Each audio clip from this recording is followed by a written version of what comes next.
England এবং নরওয়ের একটা হাড্ডাহাড্ডি লড়াইয়ের আমরা ম্যাচ দেখেছি, যদিও দাপুটে লড়াইয়ে নরওয়ের কিন্তু এক পেশে চাপ তৈরি করেছিল ইংলিশদের ডিফেন্সে, কিন্তু তাতে খুব একটা বেশি লাভ হয়নি, কারণ অতিরিক্ত সময়ে নরওয়েকে 2-1 গোলে হারিয়ে তৃতীয় দল হিসেবে সেমিফাইনালে জায়গা করে নিল ইংল্যান্ড।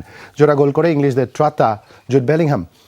মায়ামিতে তৃতীয় কোয়ার্টার ফাইনালের প্রথমার্ধে বল পজিশনে দাপট ছিল ইংল্যান্ডের, কিন্তু আক্রমণের সংখ্যায় নরওয়ে এগিয়ে ছিল। ম্যাচের 36 মিনিটে লিড নেয় ভাইকিংসরা। স্কোরশিটে নাম তোলেন আন্দ্রেয়াস সেলদারুপ। তবে প্রথমার্ধের ইনজুরি টাইমে ইংলিশরা সমতায় ফেরে টানা দ্বিতীয় ম্যাচে গোলের দেখা পান মিডফিল্ডার জুড বেলিংহাম। দ্বিতীয়ার্ধে আক্রমণের ধার বাড়ায় নরওয়ে।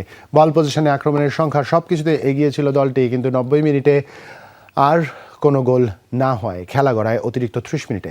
এক্সট্রা টাইমের খেলায় শুরুতেই ম্যাচে নিজেদের দ্বিতীয় আর বিশ্বকাপের ষষ্ঠ গোল আদায় করে বেলিংহাম। 2-1 গোলে জয়ের সেমিতে পৌঁছায় থ্রি লায়ন্সরা।